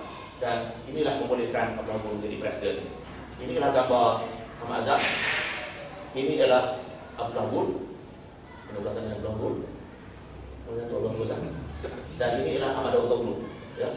Kami sempat bergambar dengan beliau pada tahun saat lawatan Islam itu. Baik, saya nak teruskan dengan apa yang berlaku pada ini. Saya nak teruskan dalam satu program lagi. Ya. Dan apabila Abdullah Gül menjadi presiden, bermakna dia melengkapkan sebahagian proses untuk melaksanakan pendekatan Islam ini. Saya nak menguraikan ini masa terbatas. Ya. Ya. Ini kemenangan ketiga. Apa cabarannya? Ini saya sebut satu antara dua perkara saja. Ya. Cabaran terbesar dihadapi ialah tentera. Sebab di Turki, tentera menganggap diri mereka sebagai pengawal kepada sekularisme. Sesiapa sahaja yang menentang sekular akan ditentang habis-habisan. Dan tentera ini bebas sebagai institusi bebas. Perdana Menteri Adnan Menderes pernah digantung kerana dianggap mencabar sistem sekular. Dan ketika pertama kalinya partisi berkuasa, seawal tahun 2003 sudah ada komplot untuk menggulingkan kerajaan ini. Seawal 2003. Tetapi sekali lagi disebut bahawa Turki ini bernasib baik. Kebetulan, mungkin kebetulan, tetapi kerana pertolongan Allah SWT. Apa pertolongan Allah? Kebetulan ketika mereka nak rancang masa kuasa ini, dah buat dah. Dah buat training, siapa yang nak sampai itu. Ya, yang pertama yang kita akan buat, kita akan bom masjid Fatih. Yang kedua, kita hantar terbang ke Greece, ditembak jatuh. Berperang dengan negara luar. Ada rakyat yang mendemonstrasi menunjukkan kerana tak stabil. Tangkap semua pemimpin Islam sampai 30,000 orang, letak stadium. Yang 30,000 orang letak mana? Tak saya tangkap semua, dah buat dah satu persatu ya. Tetapi kebetulan pada waktu itu ya, ketua terus Angkatan Tentera namanya Hilmi Oxco. Dia ni bukanlah Islam sangat ya. Tetapi dia seorang tentera yang mengatakan bahawa tentera mesti profesional, dia tak mau campur. Kebetulan waktu itu dia tak mau campur ya. Dia kata tentera sepatutnya bebas. Dia seorang, sebab dia seorang profesional ya. Dan kerana pendirian itu, ia mengganggu proses itu dan tak ingin terbuka ya. Kalaulah maknanya waktu itu Boyu Khalid yang menggantikan beliau atau Basbel, saya ingin suasana yang berbeza. Sekarang saya menyebut bahawa ini sudah ketentuan Allah nak tolong Islam di Turki ya. Dan ini kelebihannya. Okey. Dan inilah Davos, semua tahu bagaimana dia mencabar Simon Peres ketika persidangan di Davos ya. Marunya marah untuk menguraikan, dan antara peristiwa besar yang dihadapi oleh kumpulan ini ataupun kumpulan Islam ini ialah kumpulan Islam ataupun Gulen yang cuba untuk merampas kuasa dengan merekodkan ya, secara curi segala perbualan dia. Rupa-rupanya kumpulan Islam ini ya, telah meletakkan batu besi ya, di tiap-tiap pelah ya, dan segala perbualan ya, yang mengaitkan presiden dan menteri semua direkodkan, disiarkan di YouTube. Semua dunia tahu dia. Biasalah kita bersembang, kadang-kadang kita bersembang, ada mengajak orang, kadang-kadang ada yang sulit dan sebagainya, dan itu disebarkan ya. Dan ini hampir menjatuhkan kerajaan yang ada, dan dengan Azam orang yang kali ini. Dan ini yang menyebabkan kita dari YouTube diharamkan dan menimbulkan protes seluruh dunia ya. Dan masyarakat Turki yang terus bangkit hingga kali ini, yang banyak mengorbankan, dan kontroversi istana Erdogan ya, yang dikatakan istana yang mewah. Tetapi Erdogan mengatakan sebagai presiden yang hebat, dia kena ada istana yang mewah dengan masjid yang mewah. Tetapi kalau tanya saya kenapa dia buat, dia cuma nak pisahkan daripada zaman sekular Atatürk kepada zaman Islam ya. Sebab istananya banyak memperlihatkan unsur-unsur Islam ya. Kejayaan pertama ialah kejayaan pemakaian dulu yang diharapkan selama berpuluh-puluh tahun, tetapi pada bulan September 2003 untuk pertama kalinya, walaupun kita sebutkan tadi Erdogan dengan pendekatan yang pragmatik dan sebagainya, tetapi beliaulah orang yang berjaya menarik semula peraturan yang haramkan pemakaian tudung. Pada hari ini pemakaian tudung boleh dipakai secara bebas, tidak disekat lagi. Itu yang pertama. Yang kedua, beliau membina jabatan ketiga di Selat Bosporus yang insya-Allah akan dibuka pada bulan Mei ini. Dan beliau juga membuat jabatan Marmari Project dagang bawah tanah ya. Projek kereta api laju. Kalau dulu kita nak jalan dari Istanbul ke Konya main masa perjalanan 8 jam, sekarang ni 2-3 jam dah sampai kereta api laju. Dan yang paling penting ya, pada tahun 1928 tulisan Spanyol diharapkan. Orang ingat tulisan Spanyol dah habis saja. Tetapi bulan Februari 2015 tulisan ini dibenarkan dan diwajibkan dalam kalangan Raja Turki. Bila protes, Erdogan kata bangsa yang melupakan sejarah lamanya adalah bangsa yang tidak ada maruah. Oleh itu hak bangsa kami untuk belajar tulisan Spanyol yang telah pun diharapkan pada tahun 1928. Dan hari ini kalau pada sekolah tinggi diwajibkan ya. Dan inilah kerja besar yang dilakukan. Ya, kita dapati bahawa pertama kalinya pada waktu ini dibenarkan. Kalau dulu kalau akad nikah tak wajib, yang wajib daftar. Tetapi sekarang dibenarkan. Bermakna kalau akad nikah dicabar di mahkamah dan diterima. Ya. Mana kalau dia akad nikah itu dianggap sudah sah ya. Larangan minuman haram juga telah dikuatkuasakan yang selama ini bebas ya. Dan sudah tentu yang terakhir, Turki rekod yang saya tengok hari ini menerima sebanyak 2,5 juta pendatang dari Syria.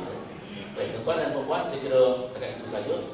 Maaf emosi, saya ingat lebih baik saya tidur ni pada fungsi tadi saya jawab tu. Saya tahu dia rasional dia. Terima kasih. Assalamualaikum warahmatullahi wabarakatuh. Terima kasih Profesor. Dan kita teruskan lagi tu puas sikitlah kita punya momen tadi. Kita bagi terus masa dan pada panelis yang kedua saya ingin kita bebas. Pulang pada dua hati. Kita makan. Hormat Jenderal Azman kita tolak lagi.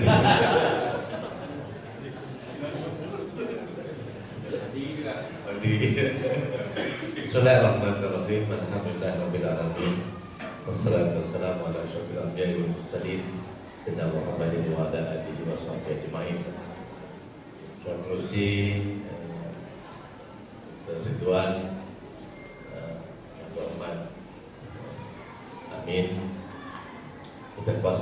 saudara-saudara sekalian, Assalamualaikum warahmatullahi wabarakatuh. Pertama saya merakamkan tahniah kepada Surah Al-Ansar kerana membuka topik-topik yang agak kontemporari. Sebenarnya dalam Al-Quran dah lama menekankan kalau kita baca surah Ar-Rum, surah yang ke-30, berbicara mengenai pertemuan dua kuasa besar dunia, iaitu Rom dan juga Parsi. Ya, mula-mula Rom menang, bergembira Rasulullah dan para sahabat. Kemudian Rom kalah, berduka cita Rasulullah dan para sahabat, dan bergembira para musyrikin. Ini berlaku ketika di zaman Makkah, belum lagi sampai ke Madinah. Ya. Jadi bermakna memahami perkembangan dunia sebagai persiapan untuk menjadi khalifah Allah ini sangat-sangat penting. Ya, saya ucapkan tahniah kerana membuka satu dimensi, membicarakan satu tajuk yang sangat penting. Rom pada zaman Rasulullah adalah Rom yang berada di Konstantinopel. Ya. Rom maknanya pada zaman Rasulullah adalah yang berada di Konstantinopel, sekarang Istanbul. Dan Parsi adalah Iran. Ini memberi indikasi kepada kita, Quran sudah berbicara bahawa cabaran untuk Islam itu bangkit semula adalah dengan menguasai Rom. Untuk bangkit semula kena kuasai Rom yang berada di kota Konstantinopel.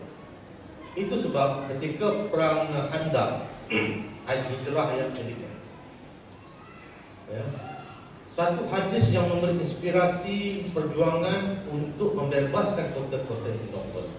Riwayat Imam Ahmad hadis sahih, la tufkahnal Konstantinia fala ni'mal amiruha wa la ni'mal jaisu zalikal jaish. Bahawa kamu akan membuka kota Konstantinopel, yang membukanya adalah sebaik-baik pemimpin dan sebaik-baik tentera. Ya. Suatu hadis yang dikaitkan dengan kota Konstantinopel. Ya, satu hadis dikaitkan dengan menguasai suatu bandar, suatu kota yang berkuasa pada waktu itu, memberi indikasi bahawa Islam kalau untuk menjadi super power, untuk menjadi kuasa besar dunia, kota ini harus kita kawal. Hadis diungkapkan ketika Rasul sallallahu alaihi wasallam dikepung oleh 10,000 tentera kafir dan juga musyrikin dalam perang Khandaq. Dengan 3,000 orang tentera, dengan 10,000 orang, dan dibentengi oleh parit sebagai strategi untuk mempertahankan ini. Ketika diserang begitu rupa, Rasulullah mengatakan bahawa kamu akan menguasai kota Konstantinopel, yang menguasainya adalah sebaik-baik raja dan sebaik-baik. Mesejnya apa di sini? Dalam keadaan kita pada hari ini, dalam keadaan gundah gulana, dalam keadaan kita diserang, dibunuh hari-hari di Syria, di Palestin dan segala macam itu, tak ada ruang untuk perasaan pesimisme. Diharamkan untuk merasa kita kecewa, kita takut, haram. Yang ditanamkan perasaan optimisme bahawa satu hari nanti kita akan mengalahkan mereka. Ketika baginda diserang, ketika itu baginda mengungkapkan satu hadis mengenai satu optimisme bahawa Islam itu ada. Bilakah kota Konstantinopel jatuh? Pada 5 Hijrah, dan dia jatuh kepada 857 Hijrah. 857 Hijrah baru jatuh, memakan masa 800 tahun, 852 tahun kemudian baru menjadi realiti tentang apa yang dibicarakan oleh Rasul sallallahu alaihi wasallam. Ya. Mesej yang pertama tadi adalah mesej pertama, umat Islam mesti ambil peduli tentang perkembangan dunia. Dia kena tahu, selain daripada menekankan soal ibadat khususnya, memahami perkembangan semasa itu penting, merujuk kepada tafsiran surah Ar-Rum. Bagaimana umat seawal itu sudah bicara mengenai pertemuan dua kuasa besar itu, dan merasa involved. Perasaan gembira itu mengatakan bahawa Rasul merasa gembira atas kemenangan ahli kitab melawan dengan orang-orang Parsi yang menyembah. Dan yang kedua, tidak ada ruang untuk kita merasa pesimis, merasa kecewa, mudah kurana. Kita mesti ada semangat bahawa satu hari nanti, kalau tidak aku, anak aku, kalau tidak cucu, cicit, tetapi generasi aku akan berubah semua. Dan 852 tahun kemudian dia menjadi Islam. Jadi kota Konstantinopel ini kota yang penting untuk kita memahami tentang hal itu. Dan yang ketiga, bilakah kemenangan itu akan berlaku, itu bukan persoalan kita. Kita diwajibkan untuk berusaha daripada sekarang. Tapi bilakah ia akan berlaku, itu bukan persoalan. Nah, sekarang apa kaitannya dengan pembukaan kota Konstantinopel dengan apa yang berlaku di Turki pada hari ini? Kaitan yang pertama, ya, saya nak mengisi ruang-ruang daripada perspektif Quran dan juga hadis tentang apa yang dibentangkan oleh Profesor Iqbal tadi.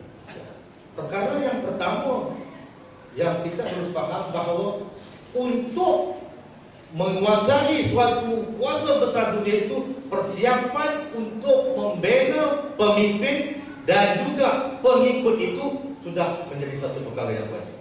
Bukan untuk pemimpin saja, pemimpin dan juga pengikut itu penting. Ini digambarkan ketika apabila Sultan Muhammad Al-Fatih membuka kota Konstantinopel dan berjaya dan dibuat keputusan. Yang dikatakan pemimpin yang terbaik itu siapa dia? Yang dikatakan tentera yang terbaik itu siapa dia? Ini tergambar dalam suatu dialog untuk menentukan siapakah yang akan mengimamkan sembahyang yang pertama kali yang akan dibuat di Masjid Hagia Sophia yang ditukar gereja menjadi masjid. Jadi apabila Syamsuddin, penasihat utama kepada Sultan Muhammad Fatih mengatakan, Tuanku, siapa yang akan bentuk menjadi imam? Dia kata, kamu lah. Kamu sebagai penasihat saya. Tetapi kata Syamsuddin, kita akan cari pemimpin yang terbaik tersebut dengan menanyakan 3 soalan kepada ratusan ribu tentera tuanku. Tanya 3 soalan, maka akan bertemulah siapa dia pemimpin yang terbaik tersebut. Jadi soalan pertama, dipanggil semua tenteranya. Beta akan tanya 3 soalan. Soalan yang pertama, siapa di kalangan tentera beta ini pernah meninggalkan solat 5 waktu, duduk, tak layak untuk masuk kategori pemimpin yang tentera dan pemimpin yang terbaik. Di kalangan tentera yang ratusan ribu ini yang meninggalkan solat 5 waktu sekali malam, sila duduk. Maka diperhatikan lautan manusia tentera yang masih berbakti 200 ribu, tidak ada ini. Maknanya pemimpin yang tentera yang terbaik adalah tentera yang tidak meninggalkan solat. Kerana solat itu dikaitkan dengan hayya solat, hayya alal. Maknanya kita kena membina generasi yang menunaikan solat 5 waktu sekali semalam. Ini relevannya kita nak membesarkan surau ini supaya keseluruh karya kita ini tak ada siapa yang cuai, tak ada siapa yang tertinggal mengenai soal solat 5 waktu. Saya sebenarnya sebagai persiapan untuk bangunkan semula umat Islam. Yang kedua, tak ada. Soalan yang kedua, kata Syamsuddin, tanyakan kepada mereka siapa di kalangan tentera-tentera ini dengan kita ini yang pernah meninggalkan solat rawatib, solat qobliyah dan ba'diyah, mengiringi solat wajib. Kalau siapa yang pernah tinggal, sila duduk. Maka setengah daripadanya duduk. Ya, tinggal setengah. Ya. Dan soalan yang nombor 3, kata Hak Syamsuddin, tuanku, kita akan bertemu siapa yang akan memimpin. Siapa di kalangan tentera ini yang tak pernah meninggalkan solat tahajud, yang pernah meninggalkan tolong duduk, yang tak pernah. Maka keseluruhannya duduk kecuali Sultan Muhammad Al-Fatih. Inilah yang dikatakan pemimpin yang terbaik yang boleh menguasai dunia adalah pemimpin yang menunaikan solat wajib tak tinggal, rawatib tak tinggal, dan solat tahajud tak tinggal. Itulah jawapan pada masalah kita pada hari ini. Ya. Ini jawapan permasalahan pada hari ini adalah untuk melahirkan pemimpin yang berkualiti itu. Pemimpin yang terbaik itu adalah pemimpin yang tak tinggal solat tahajud, tak tinggal solat rawatib dan juga solat wajib. Bukan sembahyang jemaat sahaja. Ini. Ya. Inilah gambaran. Ini bila-bila kita bawa kisah Sultan Muhammad Al-Fatih itu, mengapa Turki sekarang sudah bangkit semula? Sebab tradisi di kalangan Khalifah-Khalifah Osmaniyah adalah dia, kalau dia menjadi khalifah, dia seorang khalifah yang sufi. Kalau kita lihat Sultan Murad yang kedua yang melahirkan Sultan Muhammad Al-Fatih tersebut adalah seorang sufi yang luar biasa. Kalau siapa di kalangan tuan-tuan yang dah pergi ke Istanbul, pergilah ke Bursa, pergi ke Muradia Kompleks, tempat perkuburan raja-raja mereka, termasuk Sultan Murad yang kedua dikuburkan di situ. Itulah satu-satunya kubur yang tidak berbumbung. Dia mewasiatkan, seandainya aku mati, aku tidak nikmat cahaya matahari dan hujan berterusan kepadaku, maka dibukakan supaya hujan dan juga matahari tembus ke kubur. Itu satu-satunya. Itu Sultan Murad yang kedua, ayah kepada Sultan Muhammad Al-Fatih. Ya. Jadi tuan-tuan dan puan, apa relevannya sekarang? Mengapa Turki tiba-tiba bangkit? Dah selama 14 tahun mereka memerintah. Ya. Ya. Mengapa tiba-tiba bangkit? Karena Raja Tayyip Erdogan ingin mengikut jejak Sultan Muhammad. Dia belajar di Imam Khatib School, menjadi seorang imam dan menjadi seorang khatib. Dia ingin melaksanakan apa yang dilaksanakan oleh Sultan Muhammad. Dia nak membina, mempersiapkan dirinya dan juga rakyatnya untuk menjadi tentera yang terbaik. Karena itulah dasar kembali kepada Islam. Dia memperkenalkan suatu dasar yang dinamakan Yeni Turki. Apa yang dikatakan masuk Yeni Turki? Yeni itu maknanya baru. Turki ini Turki baru. Yeni Turki memang dasarnya kita nak Turki baru, Turki yang berteraskan kembali kepada bagaimana Turki itu dapat dibebaskan, bagaimana kota Konstantinopel itu dapat dibebaskan oleh Sultan Muhammad Al-Fatih. Yeni Turki merujuk kepada itu. Cuma dia tak mampu untuk menyebut. Tak boleh nak sebut. Kita kena kembali kepada Islam. Sebab perkataan Islam itu, sebab Turki zaman sekular adalah merupakan model barat untuk menjajah dunia Islam. Ya, Turki adalah merupakan model. Seandainya berjaya di Turki ini, maka semua dunia Islam itu akan dapat dilaksanakan, kerana 3 penyakit ditanam kepada Turki dan 3 penyakit ini ditanam kepada tubuh sampai hari ini.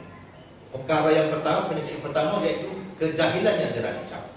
Supaya generasi baru Islam Turki dan generasi baru Islam yang dijajah oleh Barat jahil tentang kejahilan yang dirancang, iaitu jahil tentang Al-Quran dan jahil tentang sejarahnya sendiri. Jahil Al-Quran, Al-Quran diharamkan. Jahil tentang sejarahnya, tulisan dirubah supaya orang Turki tak kerti baca tulisan yang dapat mana. Sebab semua sejarah selama 600 tahun tersebut itu ditulis dalam tulisan Jawi Muslim. Dan yang kedua, kemiskinan yang dirancang.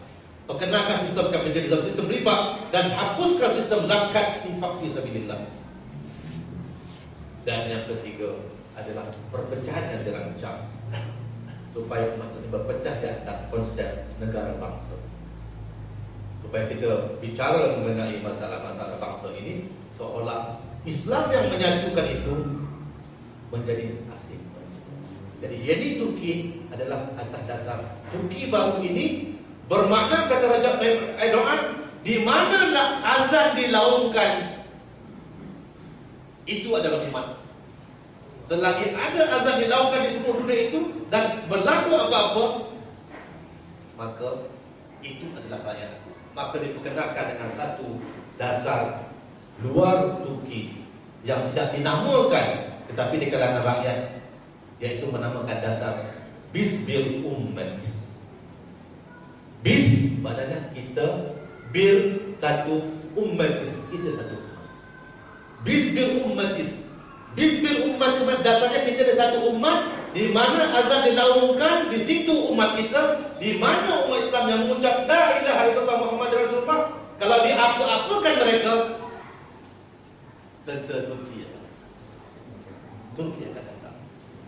Semangat bisbil umatis inilah yang saya laksanakan. Mereka pergi ke Somalia. Raja Tayyip Erdogan ketika bulan puasa menghantar isterinya dan Ahmad Daud pergi ke Arakan ketika orang-orang Rakhine menyembelih orang-orang Rohingya. Dia tanpa meminta izin, dia kata, aku nak beritahu, aku menghantar isteri aku datang untuk membantu mereka. Kerajaan Burma tak boleh buat apa-apa pasal benda. Waktu itu saya berada di Yangon dan saya menangis kegembiraan kerana semangat bisbil umat Islam. Ya, kita satu umat. Sakit dalam mana-mana batang tubuh umat itu seluruhnya harus menderita dan terus kita selesaikan. Itu sebab ketika Recep Tayyip Erdogan membuat keputusan untuk menerima pelarian daripada Syria, dalam satu konferensi saya menyebut pelarian Syria, terus saya ditegur oleh orang Turki. Kami di Turki tidak memanggil orang Syria ini sebagai pelarian. Kami memanggil mereka sebagai tetamu yang dihantar oleh Allah Subhanahu Wa Taala. Beza tak? Kalau pelarian kita bagi kemah lebih kurang saja. Tapi kalau tetamu kita buat kemah yang baik. Kita ada sekolah, kita bantu membelanjakan berbilion duit-duit Turki untuk membantu mereka. Dan pada awal tahun ini saya pergi melihat kamp tersebut. Subhanallah. Kampnya itu berbatu-batu warna putih dengan kemah yang sangat cantik, kualiti tinggi, ada sekolah, dan tak cukup dengan itu, tiap-tiap kepala diberi juga allowance besar itu. Sebab mereka adalah tugas. Mereka adalah tetamu kita. Mereka bukan aktivis. Mereka Allah Ta'ala menguji kita dengan menghantar tetamu ini. Apa yang nak kita perlakukan kepada mereka? Ya. Itu disyarahkan oleh ulama-ulama di peringkat bawah mengatakan, kalau negara ini ingin mendapat barakah daripada Allah Ta'ala, kita kena beriman dengan hadis wallahu fi auni 'abd ma kana 'abdu fi auni akhi. Hadis sahih bahawa Allah Ta'ala akan menolong kamu selagi mana kamu menolong saudara kamu yang memerlukan. Selagi mana kamu menolong saudara kamu itu, selagi itu barakah Allah Ta'ala. Sebaik saja ianya Erdogan mempertahankan bendera itu dalam parlimen, dipersoalkan oleh puak-puak sekularis. Hujah-hujah yang biasa kita dengar. Mengapa kita membelanjakan berbilion-bilion untuk bantu orang luar? Mereka orang Syria, orang Turki pun ramai yang miskin. Macam kita di sini juga lah. Sibuk-sibuk dah bantu dulu macam apa? Dekat seorang Mbak ni ramai yang miskin lagi. Sibuk nak jaga orang luar je. Ya? Hujah-hujah sekular yang memakainya di parlimen Turki. Erdogan mengatakan keberkatan itu datang dengan kita membantu mereka. Dan tak lama kemudian harga minyak jatuh. Harga minyak jatuh. Turki sebagai pengimport minyak yang terbesar. Sekarang Turki menjadi salah satu 10 ekonomi yang terbesar di dunia pada hari ini. Oleh kerana import ekspor dia itu sudah menjadi lancar. Ya, keberkatan Allah Ta'ala. Jadi saya merasakan bahawa apa yang disebut oleh Profesor Ridwan tadi tentang cubaan-cubaan untuk membunuh Erdogan, cubaan-cubaan untuk menangkap dia, untuk menggantung dia, termasuk yang terakhir untuk merancang untuk menangkap dia dan juga masuk ke mahkamah kemudian nak dihukum bunuh. Itu pada tahun 2013 dengan pelibatan beberapa orang-orang dalam pengkhianat dalam dalaman untuk menangkap beliau. Tetapi wa makaru wa makarallah wallahu khairul makirin.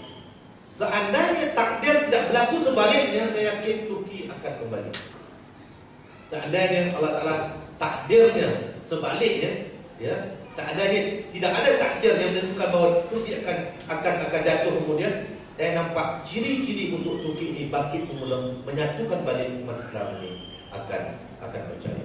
Jadi untuk pendekatan Yeni Turki tadi, Turki baru dengan pendekatan bisbil umat tadi, ya, kita satu umat ini telah menaikkan semangat untuk umat Islam di seluruh dunia.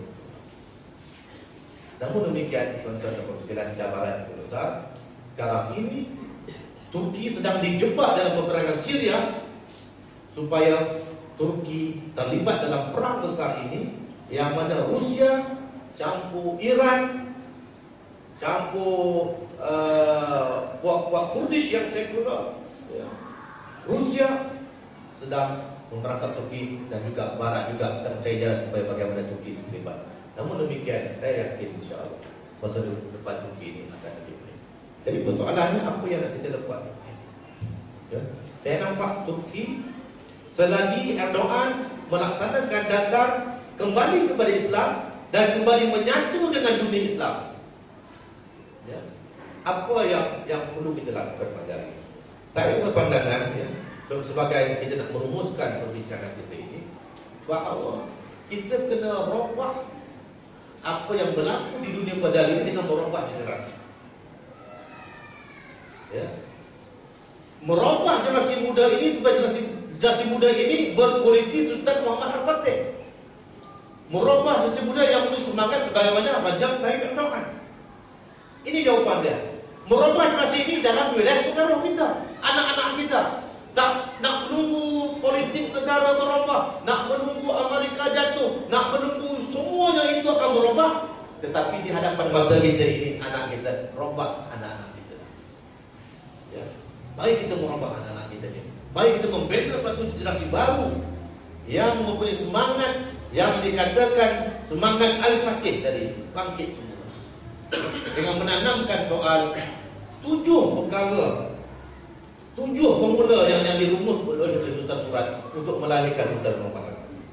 Dan 7 formula ini kalau kita pakai untuk membangunkan anak-anak kita, baik lelaki ataupun perempuan, saya fikir kita akan bisa. Ya. Yang pertama, menanamkan anak-anak kita dengan satu wawasan besar. Allah Ta'ala menanamkan wawasan mengaitkan kota Konstantinopel itu sebagai kuasa besar dunia yang harus dibebaskan daripada kuasa kufar kepada kuasa Islam. Satu cita-cita besar. Pembebasan kota Konstantinopel bermakna bebas dunia Islam untuk berkembang ke dunia Barat. Jadi anak-anak kita ini harus ditanamkan dengan satu cita-cita. Cita-cita yang dikaitkan dengan cita-cita yang bersifat ummatik. Cita-cita nak merubah dunia, cita-cita untuk merubah umatnya supaya akhirnya menjadi khairul umat yang terbaik. Itu nombor 1. Penanaman itu bukan sekadar untuk membantu mak dan ayah teman-teman, ya. Tetapi anak itu adalah untuk kita infakkan menjadi pejuang-pejuang yang akan merubah dunia ini. Inilah formula yang saya ikut untuk anak saya telah meninggal dunia dulu. Formula ini saya pakai, saya hantar sampai ke Turki. Saya betul-betul pastikan bahawa dia memahami wawasan ini sehingga beliau ke Syria untuk menghantar bantuan kemanusiaan, bukan pergi pulang. Ya. Kalau beliau pergi pulang, saya dah kena tangkap pada hari ini. Ya. Tapi beliau menghantar bantuan kemanusiaan dan beliau pulang balik. Jelas untuk menghantar ketika maknanya berdentang-dentung ketika dia berada di hospital setelah dia menghantar bantuan kemanusiaan. Ya, ya, itu perjuangan. Ya. Sebab dan ketika itulah beliau dengan kehendak Allah Ta'ala diangkat melihat syurga dan bidadari yang menunggu. Dan beliau mohon, saya yakin beliau mohon supaya beliau mati syahid. Sebab dah melihat syurga, nak apa lagi? Dah melihat bidadari milik dia pula, nak apa lagi? Ya. Allah Ta'ala takdirkan beliau mati syahid dalam perjalanan untuk mengajar, bukan di Syria. Seandainya beliau syahid di Syria, maka beliau akan menjadi seorang ISIS. Maka saya tak ada ceramah pada hari ini bapa kepada ISIS, ya. Tetapi beliau syahid di Istanbul dan beliau diberi penghormatan untuk dikuburkan di makam Sultan Ayub Sultan, itu Abu Ayyub Al-Ansari, ya, kawasan makam tersebut. Ini cita-cita umat Allah Ta'ala memberi kematian yang begitu mulia. Satu. Dan yang kedua, anak itu diberikan nama yang mulia, Muhammad. Ya, Muhammad. Nama punya penting, diberikan nama tu anak nama yang mulia. Dan yang ketiga, menekankan soal adab. Masalah generasi muda pada hari ini masalah adab kepada orang tua, adab kepada guru, adab kepada dalam banyak hal soal adab. Ya, tanamkan. Dan yang kemudian bila adab dah selesai, baru Al-Quran diajarkan. Dan Al-Quran bicara soal penghayatan. Al-Quran bicara soal penghayatan. Kalau Al-Quran itu bicara soal hafalan semata-mata, negara Arab merupakan negara yang paling maju di dunia pada hari ini, sebab melahirkan para hafiz dan hafizah yang begitu ramai tiap-tiap tahun. Tapi negara Arab, negara yang kotor kebanyakan. Kalau tak ada pekerja-pekerja luar, kotor negara Arab tersebut.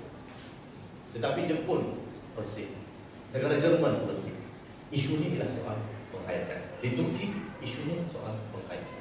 Apabila Raja Tayyip menjadi Datuk Bandar, dia kata, aku akan melaksanakan 3 nilai-nilai Al-Quran, tapi aku tak sebut daripada sumber Al-Quran. Nilai-nilai Al-Quran. Yang pertama, Bandar Istanbul mesti bersih. Dan yang kedua, Bandar Istanbul mesti cantik. Dan yang ketiga, Bandar Istanbul mesti aman. Ketiga-tiga ini adalah nilai-nilai Al-Quran.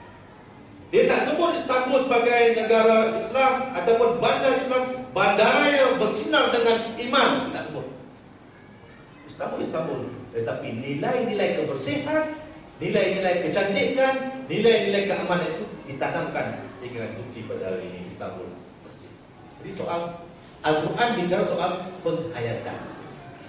Kemudian yang pertama tadi wawasan ummati, yang kedua adab, yang kedua nama yang mulia, yang ketiga adab, yang keempat penghayatan nilai-nilai Al-Quran, dan yang kelima solat tahajud sebagai satu amalan. Dan yang keenam yaitu menguasai ilmu strategik untuk zaman ini. Ilmu strategik untuk zaman ini, kalau tanya saya, kalau nak jadi engineer ataupun saintis, mestilah, ya. Kalau tanya saya, apa profesi yang paling penting? Ilmu mencari kapal terbang yang hilang. Ya. Malu besar kita sampai sekarang, kapal terbang selesai itu kita tak jumpa lagi. Ya. Saya nak ambilkan dah nombor 6 dah. Ya. Jadi maknanya selagi tak ada lagi saintis yang boleh cari kapal terbang yang hilang ni, saya fikir kita malu besar. Develop. Dan yang ketujuh iaitu menguasai banyak bahasa. Paling kurang 4 bahasa. Untuk anak saya kata bahasa Inggeris, bahasa Arab penting, bahasa Turki, selain dari bahasa. Dan jangan bimbang anak-anak kita ini, dia ada thinking, dia punya otak fresh lagi. Jangan kita rasa satu cukuplah, tak, dia mampu. Ya. Jadi inilah formula membina generasi baru yang kita harap kalau tidak zaman anak kita, cucu kita ataupun cicit kita tak kira bila, pokoknya penanaman generasi baru itu harus bermula dari sekarang. Assalamualaikum warahmatullahi wabarakatuh.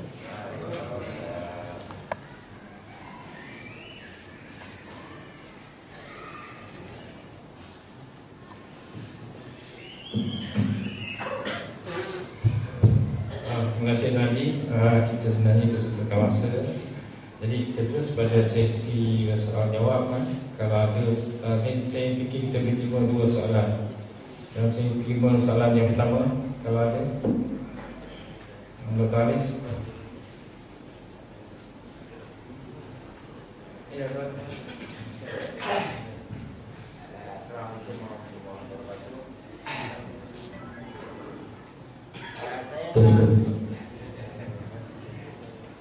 Saya nak tanya Profesor Datuk,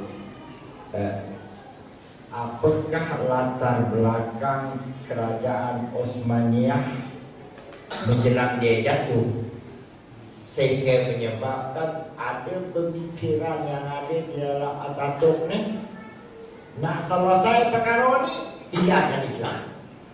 Saya nak tanya, Allah pada masa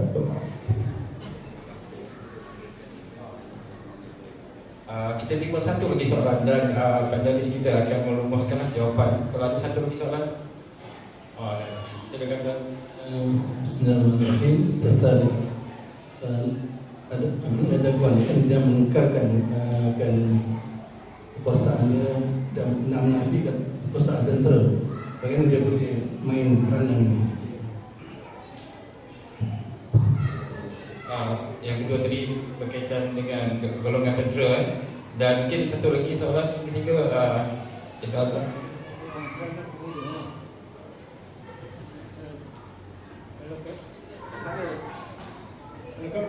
Bagaimana peranan pemuda untuk supaya kita dapat dinasti yang lebih banyak? Saya fikir soalan pertama dan kedua akan dijawab di ada lagi? Ada banyak okay. Itulah untuk lagu aja.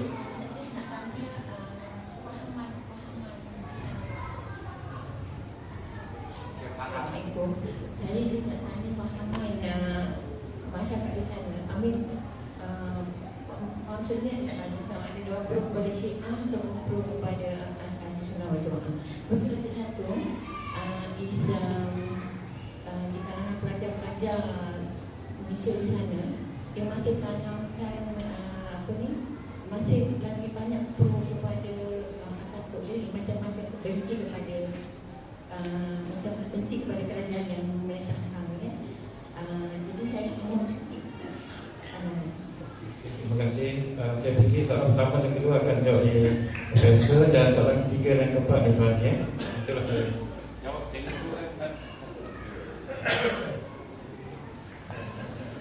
Saya jawab soalan yang pertama dan kedua dan ketiga dan keempat adalah Haji Azam jawab ya.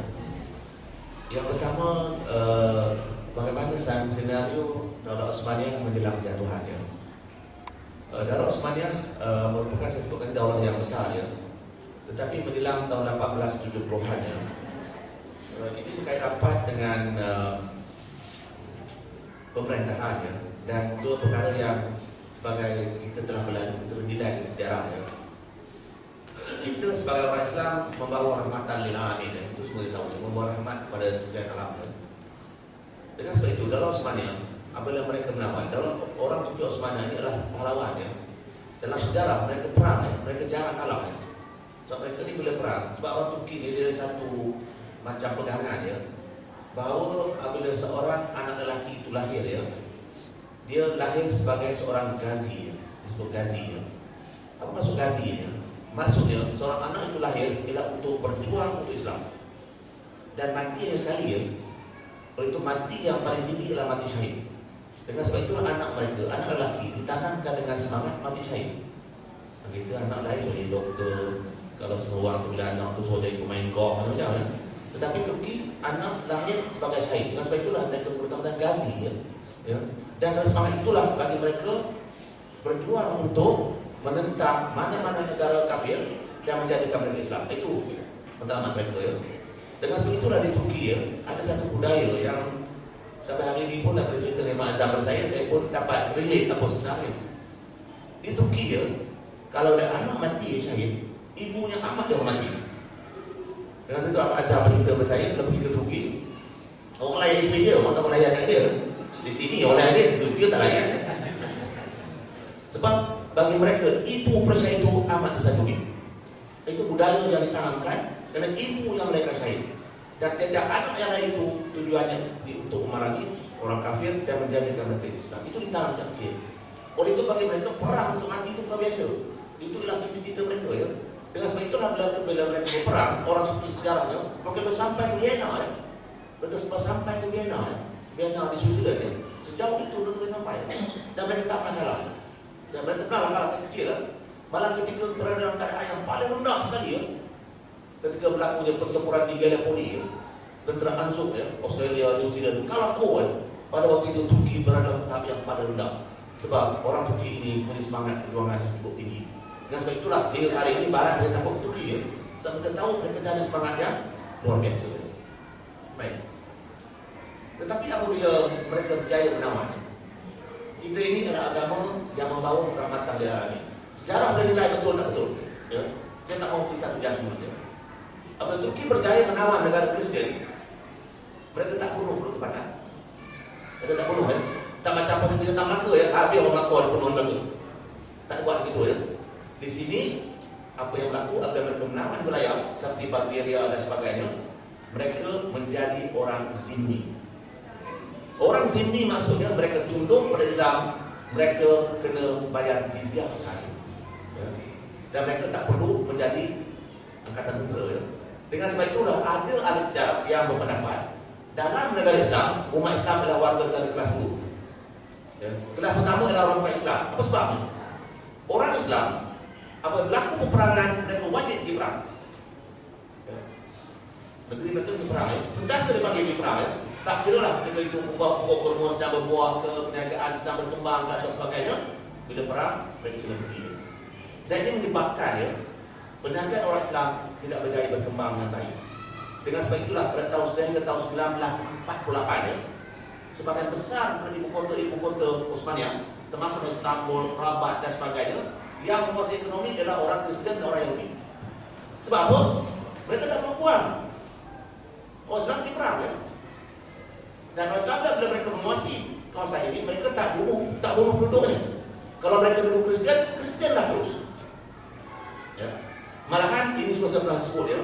Pada tahun 1493 berlaku peristiwa di mana Andalusia ditawan semula oleh orang Kristian. Penduduk Andalusia diberi pilihan sama ada mereka tukar agama kepada agama Kristian ataupun mereka keluar dari Andalusia. Orang Islam tinggal di Andalusia dan Andalusia hari Spanyol sebagainya menjadi negara Kristian. Tetapi orang Yahudi tak tahu mereka. Waktu itu jumlah 100,000 orang ya. Dan pada waktu inilah Sultan Bayezid memanggil mereka untuk datang ke Darul Osman. Ya. Orang Yahudi yang berada di negara-negara Arab ya, ketika dahulu, mereka itu merupakan tetamu kepada orang Darul Osman. Cuma sayangnya, apabila bentuk negara Israel, jasa baik ini tidak diberi dengan balasan yang setimpal. Dan itu kadang-kadang saya sebut buah-buah dia orang nasib baik Sultan nama biasa, Sultan nama Ridwan, halau-halau dia. Tak marah tak. Dia masih datang tak dalam bentuk kita. Nak tunjukkan betapa Islam ini adalah agama yang bawa rahmat. Dan itulah rahmat. Ketika umat Kristian ini ditawan, mereka lemah. Mereka memberikan taksir kepada Sultan. Tetapi menjelang tahun 1870-an terutamanya, Daulah Osmania mengalami kelemahan. Dan pada waktu inilah negeri-negeri yang selama ini dilindung oleh Daulah Osmania memberontak. Satu demi satu. Dan kalau tuan-tuan itu masa sekarang sudah mulai terbongkar ya. Kalau sudah tuan ada masa ke lapangan, saya sekarang keluar dalam akhbar bahasa Indonesia di Sabah ya. Tak betul di Sabah. Keluar bagaimana dikatakan antara peristiwa menyayatkan hati pembunuhan beramai-ramai umat Islam berlaku bertahun ini. Seluruh umat Islam di Bulgaria habis dibunuh. Ini tak ada berbagi dalam ini. 400 tahun Islam meminta Islam berlaku dengan adil. Tetapi bila mereka kuat, habis umat Islam ya. Dikatakan di Sofia, ibu kota Bulgaria satu ketika ada 5,000 buah masjid. Hari ini berapa yang ada? Dengan sebuah. Sebab Islam itu yang merahmat. Dia tak boleh bunuh macam orang lain ya. Apa yang berlaku di Algeria ya. Perancis bunuh orang Islam ya. Di Indonesia ya. Belanda bunuh orang Islam ya. Tetapi Islam tak buat itu ya. Tapi kesan itu yang berlaku ya. Tetapi disebabkan oleh kelemahan-kelemahan ini, menjawab soalan suami tadi, satu demi satu wilayah kalah ya. Dan akhirnya terdapat satu kelompok pada tahun 18 sekitar 1870-an. Turki menghantar pelajar-pelajar ke barat. Sama seperti pun menghantar pelajar ke barat. Tujuannya untuk pelajari ilmu barat.